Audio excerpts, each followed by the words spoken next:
오늘 시편 7편 같이 묵상합니다. 조금 전에 같이 우리가 읽었지만 오늘도 그 시편 내용이 도움을 요청하는 그런 탄원시죠. 어저께 이어지는 또 우리가 3편부터 계속해서 같은 주제로 탄원시가 이어지고 있습니다. 오늘도 이렇게 그 내용을 보면 어저께 나왔던 내용과 조금 이렇게 중복되는 내용이 있습니다. 그렇죠? 오늘도 여호와의 진노라는 단어가 나오고 또 원수, 대적이 나옵니다. 어저께는 사실 그 원수가 이제 사람들이 어떻게 보면 간접적으로 그 시편 기자가 당하고 있는 어떤 그런 환난, 그런 어려움, 정말 죽음의 일부 앞으로 조금만 더 있으면 정말 죽을 수밖에 없는 그런 어려운 상황을 조롱하는 사람들이었습니다. 그것이 중병이었든지 하여튼 어떤 어려움이었든지 정말 더 이상 버티기가 어려운, 그래서 여호와여 어느 때까지입니까? How long?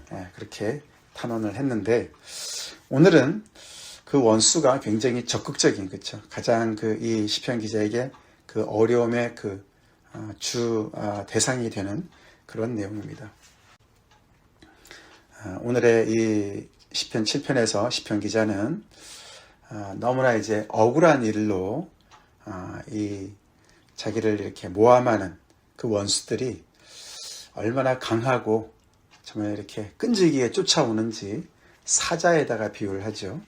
그래서 도망치다 결국은 하나님께 숨는, 하나님을 피난처로 삼는 그런 기도를 하고 있고, 그들의 그 모함으로부터 정말 건져달라고 하나님께서 정말 진노를 발하셔서 그들로부터 나를 건져내시고 그들을 결국은 심판해달라고 그렇게 하나님께 요청하는 그런 내용입니다. 오늘 시편의 그 제목이 표제가 다윗의 십가연이다 그렇게 달려져 있어요. 그렇죠? 정말 우리가 오늘 이 시편 7편은 다윗의 인생을 떠올리게 하는 그런 내용 아닙니까? 그렇죠? 그가 왕이 되기 전에 사울로부터 굉장히 많은 박해를 받았습니다. 많이 도망쳤습니다. 그렇죠? 이유도 없이 계속해서 정말 시기하는 그 사울이 그 왕권을 가지고 모든 사람들을 동원해서 다윗을 정말 이잡듯이 잡으러 다니지 않았습니까? 온 들판을, 온 동굴을 헤집고 다녔던 어떤 그런 상황을 우리가 떠올릴 수가 있습니다. 그래서 다윗의 인생을 우리가 떠올리면 오늘 내용이 좀 이렇게 더 이해가 쉽죠. 사람한테 계속해서 이렇게 박해를 받고 공격을 받고, 그래서 결국은 아무도 옆에 도와주는 사람 없이 계속 모함을 당해서 정말 더 이상은 정말 피할 데가 없고 오직 하나님밖에 없습니다.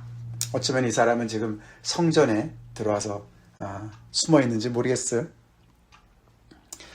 여호와 내 하나님이여 내가 주께 피하오니, 하나님을 피난처로 삼았다는 얘기죠.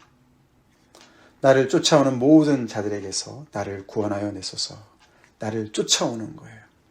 나를 사로잡으려고 계속해서 추격하는 거예요. 그런 사람들로부터 나를 구원해 내달라고 하나님 앞에 구원 요청을 합니다. 건져낼 자가 하나님밖에 안 계신데 만약에 하나님께서 나를 건져내지 않으시면 그들이 나를 사자같이 나를 잡고 찢고 뜯을 것입니다. 그렇게 이야기를 합니다.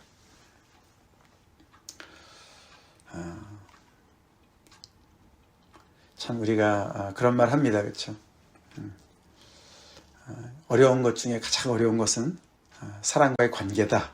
그런 얘기를 하죠. 사람이 참 좋기도 하고 또 의지도 되지만 사람과의 문제가 생기게 되면 사람이 제일 무섭죠. 그렇게 해서 정말 사울이 그렇게 자기가 신임했고 또 자기의 사위가 아니었습니까? 다윗이. 그런데 그렇게 뭐가 정말 그 자기의 왕좌를 노리는 것 같고 뭔가 시기심이 들어가고 거기다 또 정말 이렇게 사탄이 마음에 들어오니까 그렇게 정말 죽으라고 그 다윗을 죽이려고 애를 쓴 그런 역사를 우리가 알고 있습니다. 그런 공격을 받으면서 이 시편 기자는 아마 다윗이겠죠. 자신을 돌아봅니다. 그렇죠? 그러면서 하나님 앞에 자신의 무고함을 이야기해요. 그렇죠? 하나님, 아무리 생각해봐도 아무 잘못이 없어요. 그렇게 얘기합니다. 그렇죠? 여호와 내 하나님이여, 내가 이런 일을 행하였거나 내 손에 죄악이 있거나 화친한 자를 악으로 갚았거나 내 대적에서 까닭없이 내가 빼앗았다면, 이런 못된 짓을 했다면, 내가 이런 정말 공격을 받을 만한 그런 잘못을 했다면 하나님, 저 보호하지 마세요. 보호해 주지 마세요. 그냥 원수가 나를 와서 그냥 마음대로 하기에 내버려 두세요. 그렇게 얘기합니다. 그렇죠? 그 정도로 자신의 무죄를 주장합니다. 그 말은 하나님 앞에서도 내가 죄가 없습니다, 나는 완벽합니다, 그런 말이 아닙니다. 어떤 특정한 어떤 그런 문제를 가지고 얘기하는 거예요. 우리 그럴 때 있잖아요. 그렇죠? 거짓 고소를 당할 때 내가 정말 결백한데 아무 잘못한 것이 없는데 그것을 무고히 우리가 모함을 당할 때 그런 마음 안 들어요? 당연하죠. 그렇죠? 내가 잘못한 거 하나도 없다. 그렇게 얘기를 하고 있습니다. 그래서 그는 그 자신의 무고함을 알아줄 수 있는 유일한 분, 하나님께 나아간 거예요. 그분에게도 피하기도 하지만 하나님께 나아가서 자신의 무고함을 또 말하면서 그것을 증명해 달라고, 사람들한테서 그것을 입증해 달라고 하나님께 호소를 합니다. 왜냐하면 그 뒤에 보면 결국 하나님이 의로우신 재판장이시니까. 있습니까? 하나님이 의로운 재판장이시죠? 그분은 의로우신 재판장이세요. 그분이 심판하시고 재판을 하시는데 뇌물을 받지 않으시고 사람을 외모로 취하지 아니하시는 분이시죠. 그리고 의로우실 뿐만 아니라 그 의를 세우시기를 정말 너무나 누구보다도 열심을 내시는 분이시죠. 그래서 그런 면에서 여호와의 진노가 나오는 거예요. 하나님은 불의를 정말 기뻐하지 않으시고 죄와 함께 기뻐하지 않으시죠. 그래서 정말 그 의로운 자를 지키시고 보호하시고 불의한 자를 심판하시는 분이신 것을 이 시편 기자가 알아요. 그래서 하나님의 진노로 일어나신다는 것은 보좌에 앉아 계시던 왕이신 하나님께서, 나의 왕이신 하나님께서 일어나시는 거예요. 구원하시기 위해서. 내 대적들의 노를 막으시며, 당신이 일어나셔서 내 대적들의 노를 다 막아주시고 방패가 되어주시고 나를 위해서 깨소서, 그렇게 기도합니다. 마치 지금까지는 조용히 계시다가 이제는 이런 불의한 상황을 보고 계시니까 이제는 분연히 일어나셔서 이 문제를 바로잡아 주세요 라고 하나님께 강력하게 호소를 하는 거예요. 주께서 심판을 명하셨나이다. 하나님께서 이제 재판을 여신다는 뜻이죠. 민족들의 모임이 주를 두르게 하시고 그 위 높은 자리에 돌아오소서. 이제는 재판석에 앉으셔서, 재판장의 자리에 앉으셔서 모든 민족들을 다 모으셔서 하나님께서 나의 이 문제를 해결해 주세요 라고 기도합니다. 그러면서 8절, 오늘 이 시편 7편에서 가장 중심의 자리에 나와 있습니다. 17절까지 되어 있는데 그 가장 중간에 8절이 나오는데 그 내용이 사실 가장 또 핵심적인 내용입니다. 여호와께서 만민에게 심판을 행하시오니 여호와여, 나의 의와 나의 성실함을 따라 나를 심판하소서. 심판이라는 단어가 많이 나오죠.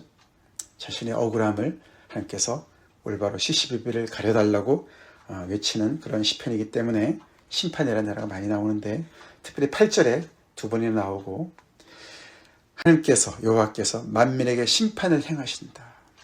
하나님이 어떤 분이신 것을 이 시편 기자는 잘 알고 있습니다. 근데 그 심판 앞에 나가는 거예요. 두려워하지 않습니다. 그렇죠?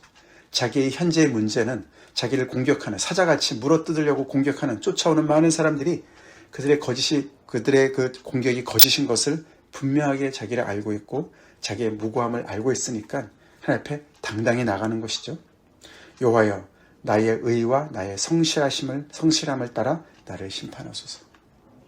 하나님께서 저의 의를 보시고 저의 성실하심을 보시고 저를 재판해 주세요.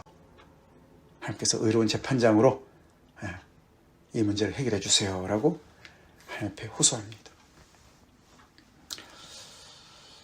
아까도 봤습니다. 3절 4절에 그쵸? 내가 잘못이 없습니다. 저 무죄합니다. 그 말이 결국 나의 의와 나의 성실함과 연결되는 것이죠. 아까도 말씀을 드렸지만 이 이야기는 자기의 의를 드러내는 것이 아닙니다. 나는 하나님 앞에서도 의롭습니다. 저는 먼지를 정말 털어도 먼지 하나 안 나는 그런 정말 의로운 사람이다. 이런 얘기가 아니에요. 그런 얘기 아닙니다. 이 문제, 이 공격을 당하는 이 문제에 있어서는 저는 무죄합니다. 그런 뜻이에요. 더 나아가서는 나의 의와 나의 성실함을 따라 그런 이야기는 자기 스스로 쌓아둔 어떤 의나 성실함을 얘기하는 것이 아닙니다. 우리가 그 결론을 보면은 알 수 있어요. 17절에 보시면은 결국 그는 앞에서 이 8절에서는 자기의 의와 자기의 성실함을 얘기하고 있지만 17절에 가면은 결론을 어떻게 내립니까? 내가 여호와께 그의 의를 따라 여호와의 의를 따라 감사하며 지존하신 여호와의 이름을 찬양하리로다. 그는 하나님의 의로우심을 알고 있는 사람이에요. 자기 의만 주장하는 것이 아니에요. 그렇죠? 자기가 성실하다고 자기의 어떤 잘난만을 주장하는 사람이 아닙니다. 그는 하나님의 여호와의 의를 알고 그 의에 감사하고 그의 이름을 찬양합니다. 여호와의 의로우심을 감사하고 찬양하는 사람. 다시 말해서 자신의 의와 자신의 성실함은 여호와의 의로우심에서부터 파생된 것을 얘기하는 거예요. 어떻게 그것이 파생됐을까요? 결국 이 사람은 하나님의 율법을 따라 성실히 살아간 의로운 사람인 거예요. 그렇죠? 우리가 시편 1편을 기억하죠? 의로운 자의 삶이 뭡니까? 여호와의 율법을 즐거워해서 주야로 묵상하는 사람이죠. 그 사람이 결국은 의인이에요.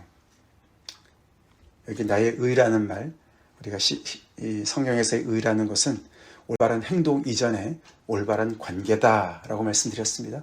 하나님과 올바른 관계를 먼저 형성한 사람인 거예요. 그래서 그의 의와 그의 성실함은 하나님의 말씀을 따라 주야로 묵상할 뿐만 아니라 그 말씀을 따라 성실하게 순종한 삶인 거예요. 그래서 그는 이 재판장이신 하나님 앞에 나올 때도 물론 두렵고 떨림도 있겠지만 어떤 면에서는 하나님께 정말 신실하게 살아왔으니까 그 하나님을 의지하는 그 확신이 더 강했던 것이죠. 욥이 생각납니다. 그렇죠? 욥이 생각나요. 그래서 하나님의 말씀 따라 순종하는 삶은 하나님의 그 마지막 심판날에 하나님 앞에 설 줄로 믿습니다. 이런 마음으로 서게 되는 것이죠. 그래서 그는 여호와께 그의 의를 따라 감사한다 이런 말을 합니다. 하나님의 율법이 의롭고 하나님의 그 율법을 주신 그 하나님이 의로우시고 그래서 그 율법의 의로움을 따라서 늘 성실하게 살아간 삶이 있기 때문에 그 하나님 앞에 매달리는 거죠. 그러면서 나를 심판해달라고 악인의 악을 끊고 의인을 세워달라고 간구합니다. 시편 1편이 얘기했죠. 하나님께서 의인은 인정하시지만 악인은 망할 것이다. 1편 6절이 그렇게 나와 있었는데 같은 내용이 반복됩니다.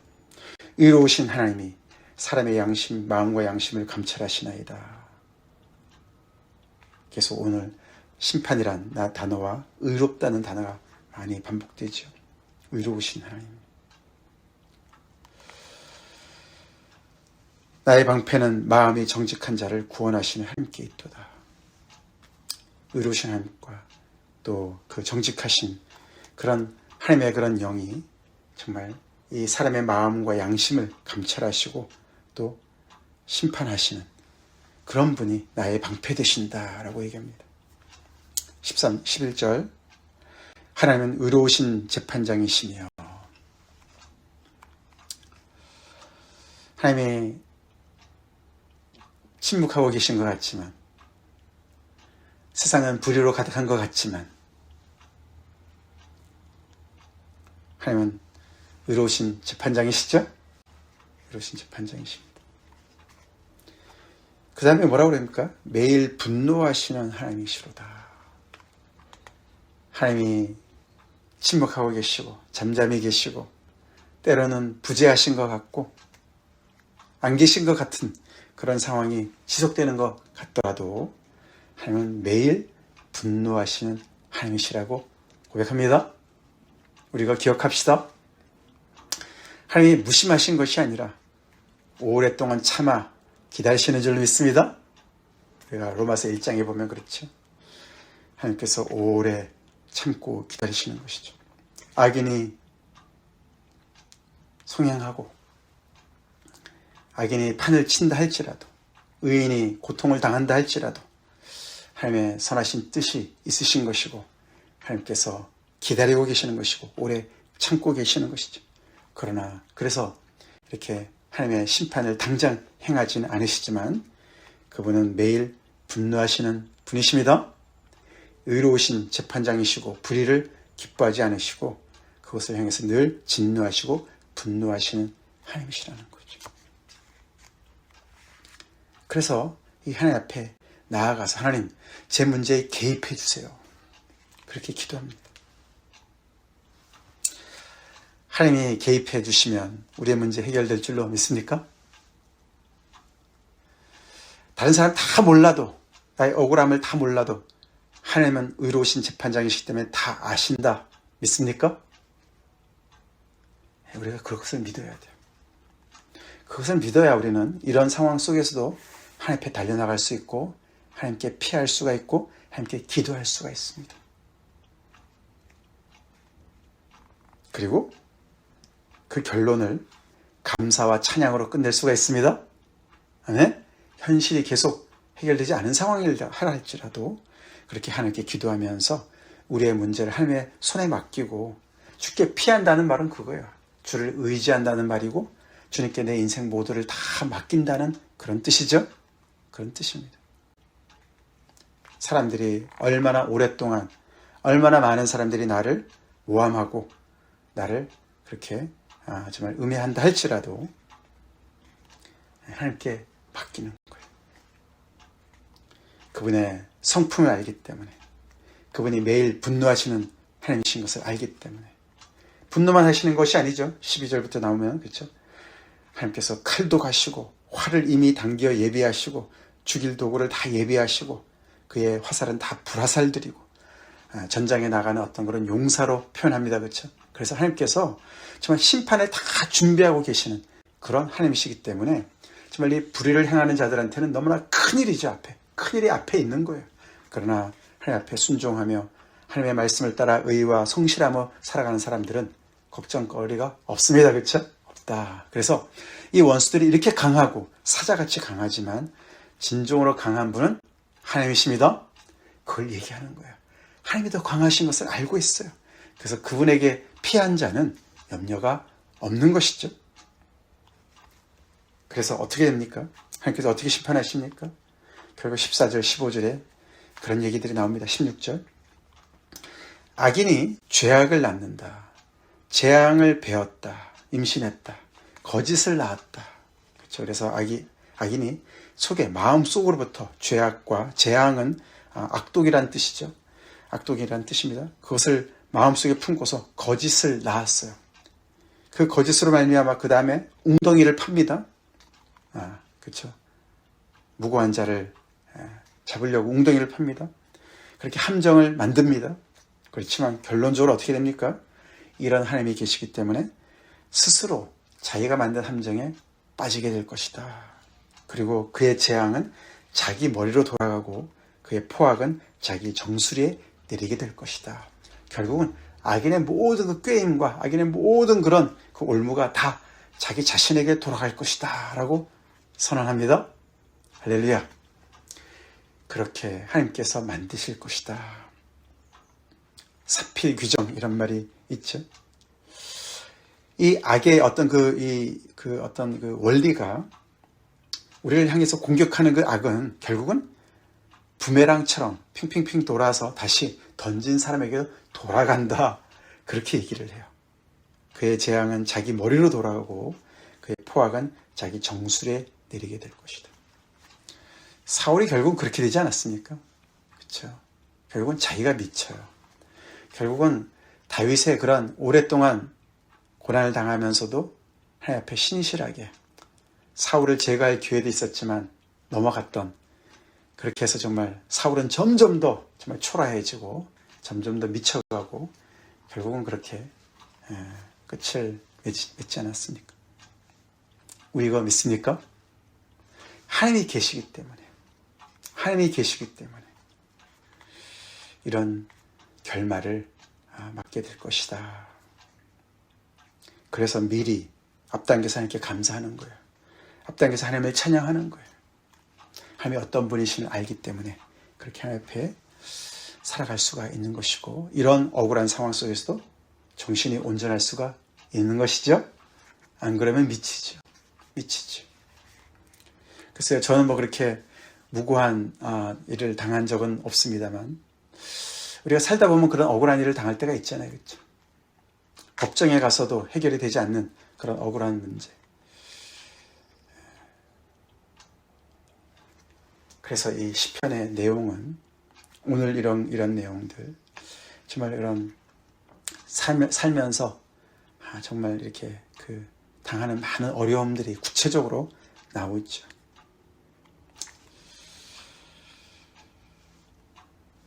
제가 그래서 어저께 말씀드렸지만 희연 집사 이렇게 문자가 와서 저희 부부가 이렇게 또 연락을 하면서 위로의 말을 전했습니다만, 또 특별히 우리가 시편을 묵상하는 때가 있고, 또 전에 또 제가 시편을 또 자세하게 또 강의한 적이 있어서 희연 집사가 그걸 기억할 것 같아서 시편 말씀을 묵상을 많이 하라고, 거기에 많은 문제들, 어려움 때문에 고난당하는 많은 사람들이 함께 어떻게 나아갔는지 그런 내용들이 생생하게 있으니까 말씀 묵상을, 시편을 더 하라고, 힘이 될 거라고 그렇게 위로했습니다.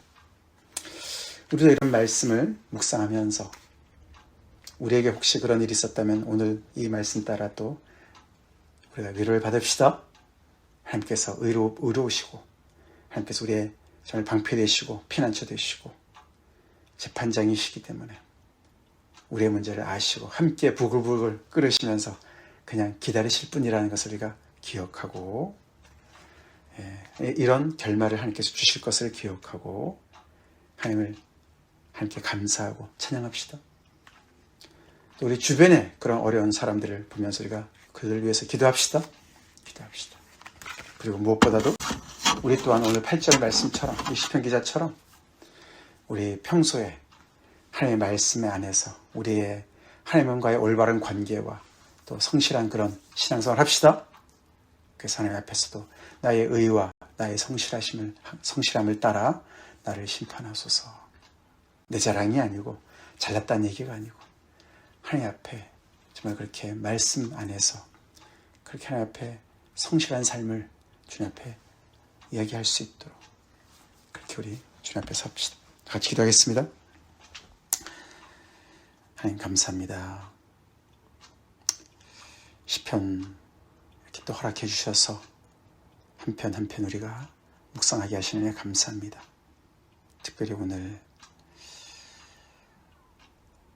시편 기자 아버지, 정말 사람들 때문에 고통을 당하고 있는 이 시편 기자, 하나님께 피하고 하나님께 간구하고 하나님의 그 심판의 날을 기다리면서 하나님의 의를 또 인정하고 하나님의 올바른 공정한 재판을 또 기다리면서 하나님께 감사와 찬양으로 나아가는 이 믿음 본받기 원합니다. 저희도 살다가 보면 이런 억울한 일을 우리 스스로 당할 수도 있고 주변의 사람들이 또 그런 억울한 일을 만나는 것을 보게 됩니다. 하나님의 공의로우신 우리가 의심하지 않게 도와주시고 그 누구보다도 강하시고 의로우신 하나님 아버지 앞에 달려나가서 기도하고 그 짐을 다 맡기고 하나님 안에서 안식하며 참아 기다릴 줄 아는 그런 사람들 되게 하시고 이렇게 의로우신 하나님의 그 성품을 닮아서 저희 또한 아버지 정의롭고 공의로운 사람들이 되게 하여 주시옵소서. 말씀의 사람들이 되게 하여 주시옵소서. 예수님 이름 받들어 간절히 기도 올려옵나이다. 아멘.